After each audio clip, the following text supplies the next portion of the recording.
Baikkan, Assalamualaikum warahmatullahi wabarakatuh. Kami dari kelompok 2 akan mempresentasikan modul 17. 17 dan di sini saya perkenalkan, saya Asri Andrean akan menjelaskan di 17.1 itu tentang device in small network atau topologi jaringan kecil. Sebentar ya.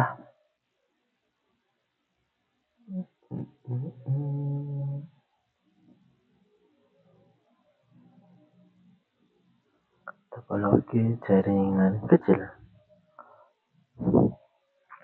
Jadi, sebagian besar bisnis adalah usaha kecil, atau sebagian besar bisnis itu dimulai dari skala kecil, sehingga jaringan komputer yang digunakan juga sederhana. Desain jaringan kecil umumnya memiliki karakteristik kayak jumlah perangkat yang sedikit, terus komponen utamanya menggunakan satu router, satu switch, dan sebuah wireless access point. Terus ya pak, kayak komponennya itu ya itu tadi pakai access point, terus hubungannya pakai kabel maupun dari kabel, terus perangkat akhir lainnya itu meliputi kayak PC, telepon, IP phone, printer, dan server. Dan koneksi one tunggal itu biasanya digunakan satu jalur keluar internet gitu melalui DSL, kabel atau koneksi internet. Kemudian di poin 1.2 ada pemilihan perangkat untuk jaringan kecil. Jadi dalam merencanakan sebuah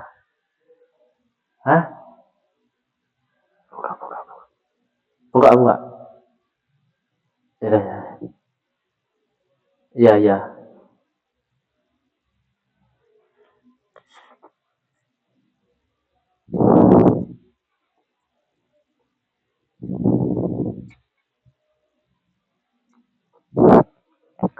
Maaf, tadi ada teman. Jadi kalau mau membangun sebuah jaringan kecil, ada beberapa yang dipertimbangkan untuk memilih perangkat jaringan. Jadi kayak router atau switch itu harus mempertimbangkan 4 faktor utama. Di sini yang pertama itu ada biaya. Biaya itu nanti ditentukan oleh kapasitas, kayak jumlah atau portnya, kecepatan backplane-nya, kemudian kemampuan untuk memanajemennya, teknologi keamanannya, serta kebutuhan redundansi jaringan. Kemudian yang kedua itu speed and type of port atau kecepatan dan jenis port antarmukanya. Jadi memilih port yang tepat, misalnya 1 giga per detik itu untuk PC atau hingga 10 giga per detik untuk server, biar jaringannya itu dapat berkembang tanpa harus mengamati atau mengganti perangkat utama di kemudian hari, jadi nggak banyak-banyak ganti. Kemudian ada kemampuan pengembangan perluasan. Nah, expandability ya itu dia memilih antara konfigurasi fisik tetap yang jumlah portnya tidak bisa ditambah atau konfigurasi modular configuration yang memiliki slot ekspansi untuk modul tambahan. Jadi kayak bisa dikembangin gitu alatnya. Kemudian ada operating system feature and service, memastikan OS perangkat pendukung itu mendukung kebutuhan organisasi seperti layer 3, switching, NAT, DHCP, fitur keamanan, QoS, dan VoIP.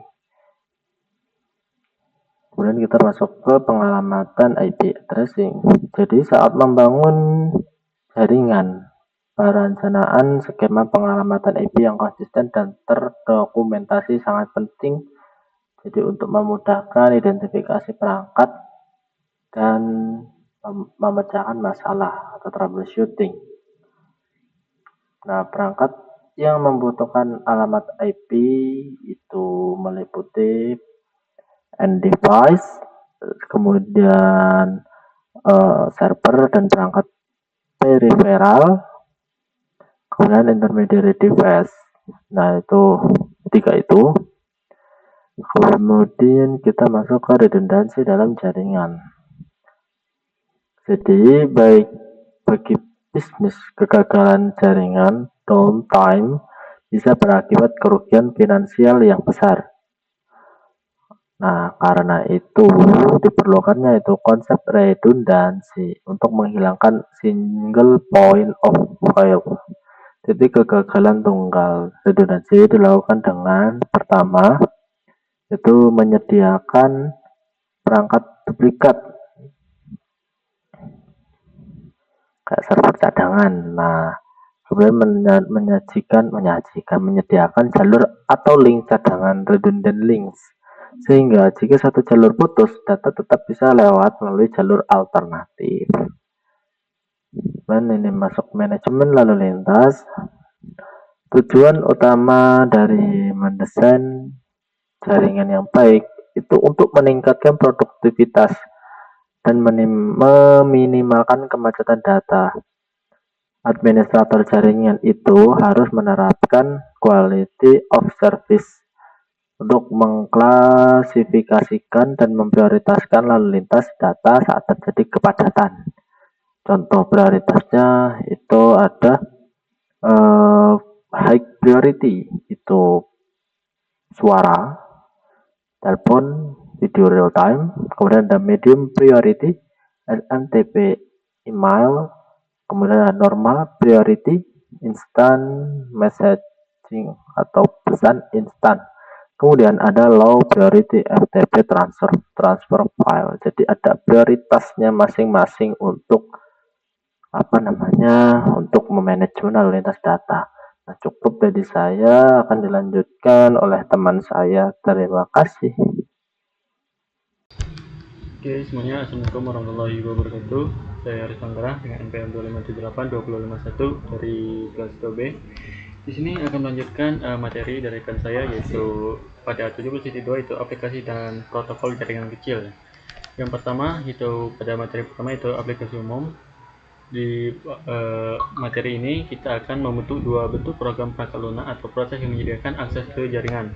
Yang pertama itu aplikasi jaringan dan kedua itu layanan lapisan aplikasi. Jadi yang pertama itu aplikasi jaringan adalah program perangkat lunak yang digunakan untuk berkomunikasi melalui jaringan. Yaitu beberapa aplikasi pengguna akhir bersifat sadar jaringan.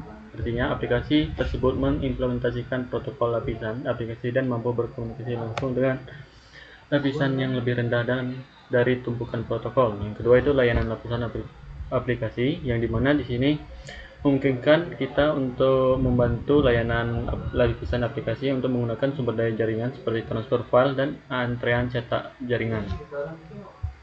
Oke, pada materi yang kedua yaitu protokol umum.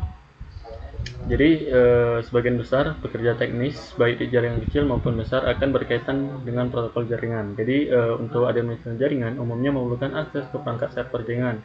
Itu dua solusi akses jarak jauh. Yang paling umum adalah telnet dan secure shell atau SSH. Oke, di sini untuk SSH digunakan untuk membangun koneksi akses jarak jauh yang aman antara klien SSH dan perangkat lain yang mendukung SSH. Yang pertama itu perangkat jaringan, yang dimana di sini kayak contohnya seperti router, switch, access point dan lain-lain harus mendukung SSH untuk menyediakan layanan server. Yang kedua itu server, misalnya seperti server web, email dan lain-lain harus mendukung layanan server akses jarak jauh ke klien. Oke, di sini untuk protokol jaringan ini merupakan dasar yang dibutuhkan oleh seorang profesional jaringan. Masing-masing protokol jaringan mendefinisikan seperti Proses di kedua ujung sesi komunikasi, jenis-jenis pesan, sintaks pesan, arti bidang informasi, dan bagaimana pesan dikirim dan respon diharapkan. Lalu yang ketiga, yang terakhir itu interaksi lapisan di bawahnya. Oke, lanjut pada materi terakhir pada 17.2 yaitu aplikasi suara dan video. Oke, pada zaman sekarang atau saat ini, bisnis semakin banyak menggunakan telepon, IP, dan media streaming untuk berkomunikasi dengan pelanggan dan mitra bisnis. Jadi banyaknya organisasi memungkinkan karyawan mereka untuk bekerja dari jarak jauh. Dia untuk itu seperti kayak daring gitu lah, jarak jauh ya, kayak via Zoom gitu. Jadi contoh-contohnya seperti infrastruktur yaitu jaringan harus mendukung aplikasi waktu nyata. Yang kedua VoIP, terus telepon IP dan internet aplikasi waktu nyata. Oke, mungkin itu untuk penjelasan tentang 17.2 itu aplikasi dan protokol jaringan kecil. Selanjutnya akan diserahkan pada rekan saya. Terima kasih. Oke, baik. Assalamualaikum warahmatullahi wabarakatuh. Perkenalkan, nama saya Fandika Nugraha dengan NPM 25782097 dari kelas TRI 2D. Pada kesempatan kali ini, saya akan meneruskan penjelasan dari modul 17.3, yaitu skalabilitas ke jaringan yang lebih besar. Oke, langsung saja kita ke 17.3.1 ini. Pertumbuhan jaringan kecil.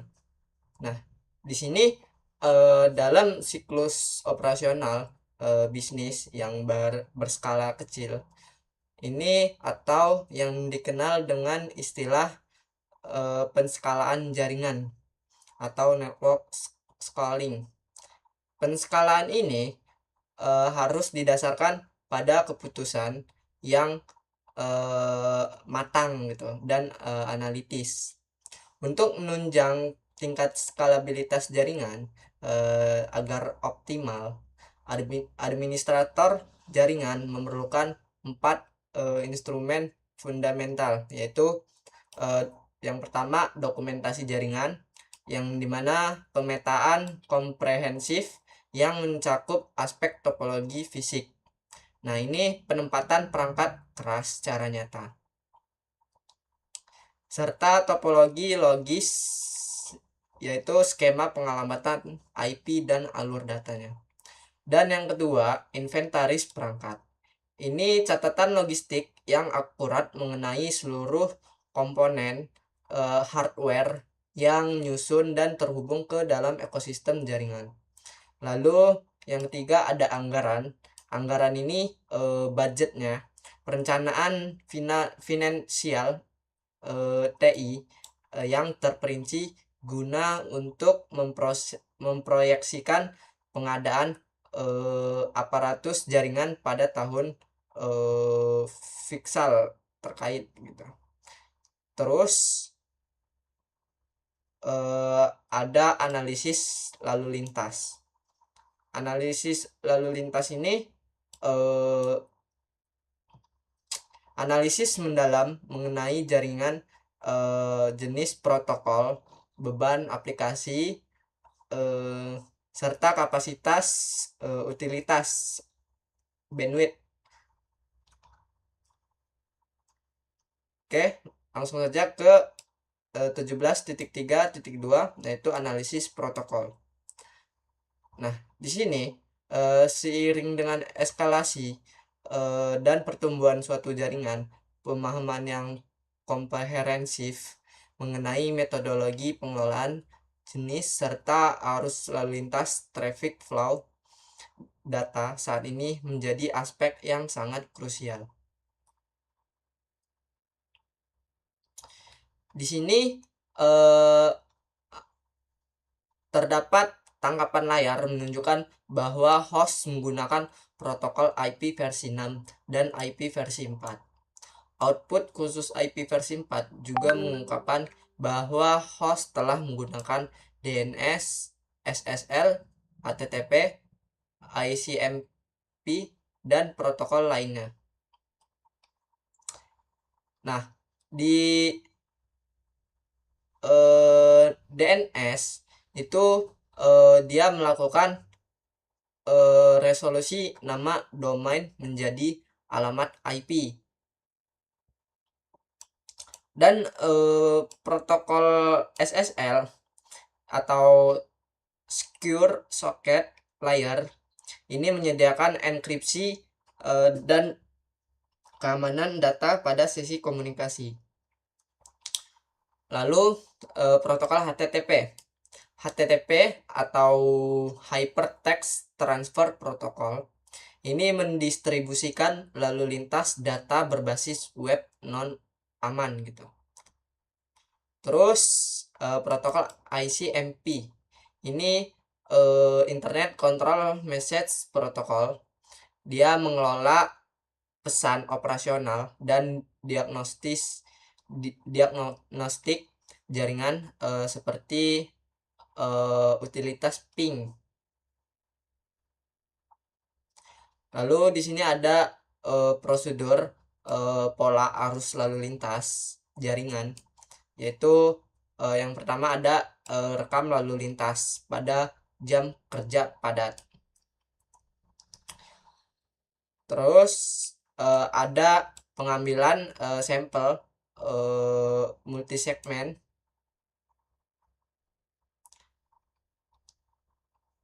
Selanjutnya di sini 17.3.3 pemanfaatan jaringan karyawan. Di samping ini dia di sini membahas melakukan analisis terhadap tren lalu lintas data makro. Seorang administrator jaringan juga berkewajiban untuk memantau dan memahami karakteristik pengguna infrastruktur jaringan pada tingkat pengguna. Sebagai contoh, sistem operasi Microsoft Windows menyediakan seperti Task Manager, Event Viewer, dan fitur data usage atau penggunaan data.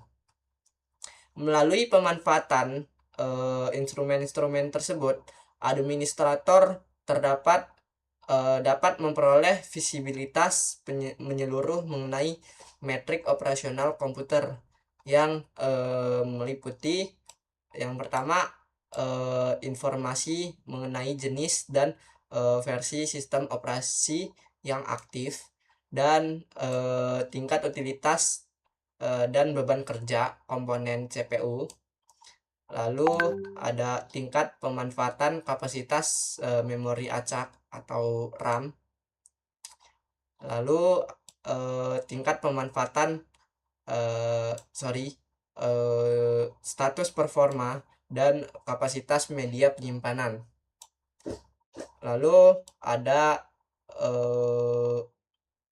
aplikasi non jaringan dan ada aplikasi jaringan atau identifikasi klasifikasi aplikasi-aplikasi baik yang bersifat non jaringan maupun aplikasi yang aktif melakukan pertukaran data via jaringan.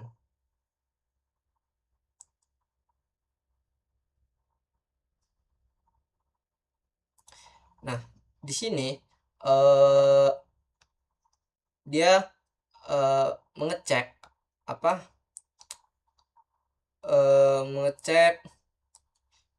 usage data atau pertukaran data. Nah, di sini bisa kita cek melalui pengaturan jaringan dan internet, penggunaan data, dan antarmuka jaringan dari 30 hari terakhir. Nah, di gambar ini di sini terdapat ada beberapa aplikasi yang itu ada kapasitasnya gitu. Nah, yang VPN agent ini itu menempati urutan tertinggi ya, dengan konsumsi data sebesar 4 GB, dan Tortoise Proc ini mengonsumsi data sebesar 3,8 GB. Ini mencerminkan aktivitas repositori atau manajemen revisi kode. Lalu ada sistem. Nah, sistem ini dia kapasitasnya memakan 2,51 GB ya. Ini dan ada Chrome. Nah, Chrome ini peramban web ini tercatat mengonsumsi data secara akumulatif dalam dua proses terpisah. Jadi masing-masing sebesar 1,45 GB dan 880 MB. Dan ada Outlook dan Cisco Collab Host. Nah, ini aplikasi penunjang produktivitas dan kolaborasi kerja yang masing-masing mengonsumsi data sebesar 476 MB dan 438 MB. Nah, di sini kita bisa mengeceknya di komputer atau laptop kita. Kita buka setting, lalu kita buka setting dan tampilannya akan seperti ini. Kita buka yang bagian sini, data usage. Nah, di sini bisa kita lihat ada beberapa aplikasi yang sudah kita pasang di perangkat kita. Nah, di sini ada jumlah data yang telah kita pakai. Nah, ini bisa kita lihat yang bisa kita lihat 30 hari terakhir gitu ya. Nah, di sini misalkan Chrome dia memakai data sebesar 47,87 GB ya, banyak sekali gitu. Dan ada banyak dan lain-lain gitu. Seperti itu. Oke, mungkin cukup sekian segitu saja dari presentasi modul 17.3 ini. Saya akhiri, saya tutup. Wassalamualaikum warahmatullahi wabarakatuh. Terima kasih. Assalamualaikum warahmatullahi wabarakatuh. Saya Rizky Anggara dengan NPM 2578251. Di sini saya akan membacakan materi pada modul 17, yaitu membangun jaringan kecil. Di sini saya akan menjelaskan pada modul 17.4.1 yaitu tentang memverifikasi koneksivitas dengan ping. Oke. Jadi perintah ping adalah cara paling efektif untuk menguji koneksivitas layer ketiga antara alamat IP, sumber, dan tujuan dengan cepat. Nah, perintah ini juga menampilkan berbagai statistik waktu bolak-balik. Nah, jadi secara spesifik perintah ping menggunakan pesan permintaan game atau ICMP tipe 8 dan balasan gema ICMP tipe 0. Dari protokol pesan kontrol internet ICMP, perintah ping tersedia di sebagian besar sehingga operasi termasuk Windows, Linux, macOS, dan Cisco iOS. Oke. Biasanya pada Windows 10, perintah ping mengirimkan 4 pesan permintaan echo ICMP berturut-turut secara bertahap, 4 balasan echo ICMP berturut-turut dari tujuan. Nah, sebagai contoh di sini anggaplah PCA, yaitu PCA di sini itu melakukan ping ke PCB, jadi dari ujung ke ujung, seperti yang ditunjukkan pada gambar. Host Windows PCA mengirimkan 4 pesan permintaan gema ICMP berturut-turut yang terkadang disebut ICMP ke PCB, yaitu 203.011.13.8. Jadi si PCA ini mengirim 4 pesan ke PCB ya, berturut-turut dia di sini nih. Nah, tujuan menerima memproses ICMP jadi si PCB ini akan menerima pesan tersebut dan akan mengirimkan 4 balasan ke PCA. Jadi mereka akan saling balas gitu. Jadi seperti yang terlihat pada PCA telah menerima balasan. Jadi dia akan menampilkan reply seperti ini. Oke, lanjut pada 17.4.2 itu ping yang diperpanjang. Jadi perintah ping standar menggunakan alamat IP dari antarmuka yang paling dekat dengan jaringan tujuan sebagai sumber ping. Nah, alamat IP sumber dari perintah ping 10.1.1.10 adalah alamat IP dari antarmuka G000 yaitu 209.165.200.25 yang diilustrasikan dalam contoh. Jadi dia seperti akan melewati R1 atau router ini ya. Jadi di sini ada catatan, menekan enter akan menyimak. Oke, di sini ada perintah ping yang diperluas. Masukkan dalam mode Excel istimewa dengan mengetik ping tanpa alamat IP tujuan. Anda kemudian akan diberikan beberapa perintah untuk menyesuaikan ping yang diperluas. Nah, sebagai contoh, anggaplah Anda ingin mengujikan aktivitas dari LAN R1, jadi kita dari router ini. Nah, hal ini dapat diverifikasi dengan PCA, namun ping yang diperluas dapat dikonfigurasi untuk menemukan alamat yang berbeda, seperti diilustrasikan dalam contoh. Alamat IP sumber dari perintah ping yang diperluas R1 dapat dikonfigurasi untuk menggunakan alamat IP yang termuka G001. Gitu. Oke, lanjut 17.4.3 yaitu tentang verifikasi konektivitas dengan threshold. Jadi perintah ping berguna untuk menentukan dengan cepat apakah ada masalah konektivitas layar ketiga. Namun perintah ini dapat mengidentifikasi di mana letak masalah tersebut di sepanjang jalur koneksi. Threshold dapat membantu menemukan area masalah layar ketiga dalam jaringan. Trace mengembalikan daftar hop saat paket dirutekan melalui jaringan ini dapat digunakan untuk mengidentifikasi titik sepanjang jalur di mana masalah dapat ditemukan.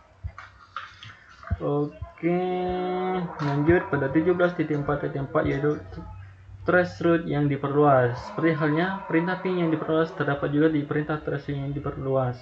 Perintah ini memungkinkan administrator untuk menyesuaikan parameter yang terkait dengan operasi perintah. Hal ini berguna dalam menemukan masalahnya saat memecahkan masalah loop routing, menentukan router hop berikutnya yang tepat ya, atau dan menentukan di mana paket-paket tersebut dibuang atau ditolak oleh router atau firewall. Jadi perintah tracer Windows memungkinkan input beberapa parameter melalui operasi di baris perintah. Oke, pada materi terakhir pada 17.4.5 adalah garis dasar jaringan, yaitu salah satu paling efektif untuk memantau dan memecah masalah kinerja jaringan dengan menetapkan garis dasar kinerja jaringan. Perbuatan garis dasar kinerja jaringan yang efektif dilakukan dalam jangka waktu tertentu, mengukurnya pada berbagai waktu, dan beban akan menciptakan gambaran yang baik tentang kinerja jaringan secara keseluruhan. Oke, di sini praktikum ya. Jadi kemungkinan itu materi 17.4 yaitu verifikasi konektivitas dari saya. Selanjutnya materi akan dilanjutkan oleh rekan saya. Terima kasih. Assalamualaikum warahmatullahi wabarakatuh. Perkenalkan nama saya Salwa Fajira dari kelas 2B dengan NPM 25782054 dari Program Studi Teknologi Rekayasa Internet. Di sini saya akan melanjutkan penjelasan di 17.5 tentang perintah host dan iOS. Nah, di sini di 17.5.1 ada konfigurasi IP pada host Windows. Nah, jika kamu telah menggunakan salah satu alat dalam topik sebelumnya yang dibahas teman saya untuk memverifikasi konektivitas dan menemukan bahwa beberapa bagian jaringan tidak berfungsi sebagaimana mestinya, sekarang kamu menggunakan beberapa perintah untuk memecahkan masalah perangkat kamu. Nah, perintah yang kamu lakukan ini, perintah host dan iOS dapat membantu menentukan apakah masalahnya ada pada alamat IP perangkat kamu yang merupakan masalah jaringan umum. Nah, ini ada memeriksa pengalamatan IP pada perangkat host adalah praktik umum dalam jaringan untuk memverifikasi dan memecahkan masalah konektivitas end-to-end di Windows 10 agar dapat mengakses detail alamat IP dari pusat jaringan dan berbagi seperti yang ditunjukkan pada gambar. Ini merupakan network connection details yang ada IP versi 4, lalu ada DHCP servernya, ada subnet masknya. Di sini dia menggunakan IP versi 4. Karena di IP versi 6-nya dia tidak ada. Oke, kita lanjut. Ada konfigurasi IP pada host Linux. Nah, memverifikasi pengaturan IP menggunakan GUI pada mesin Linux akan berbeda tergantung pada distribusi Linux dan antarmuka desktop. Nah, ini ada gambar yang menunjukkan informasi koneksi. Oh, di sini dia menggunakan IP versi 6. Ini ada IP address-nya. Oke, di sini ada subnet mask-nya, ada broadcast address, lalu ada kecepatan Ethernet-nya, ada 1000 Mbps. Oke. Hmm.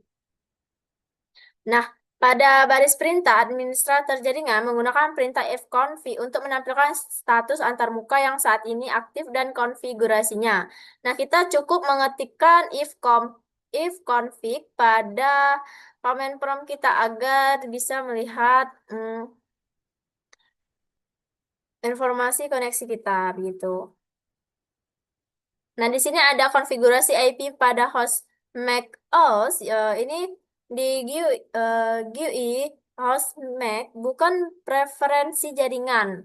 Lanjutan untuk mendapatkan informasi alamat IP. Nah, seperti pada gambar ini. Namun perintah ifconf dapat digunakan untuk memverifikasi konfigurasi IP antarmuka yang ditampilkan dalam output. Sama ya teman-teman, cuman ditambahin ifconfig and 0. Nah, oke, di sini ada perintahnya juga. Ini untuk memverifikasi pengaturan IP host termasuk network setup. Ini perintahnya network setup listal network service. Dia akan menunjukkan ada berapa network service yang disable. Ini, oke. Lanjut kita ke perintah ARP. Perintah ARP dijalankan dari prompt perintah Windows atau Linux atau Mac. Perintah ini mencantumkan semua perangkat yang saat ini berada di cache ARP host yang mencangkup alamat IP versi 4, alamat fisik, dan jenis pengalamatan statis atau dinamisnya untuk setiap perangkat. Nah, misalnya pada topologi ini, di sini ada router, ada PCA. Nah, di sini kita akan melihat pengalamatan statis dan dinamisnya, gitu, teman-teman. Oke, kita lanjut. Nah, output perintah ARP/A pada host Windows PCA ditampilkan seperti ini.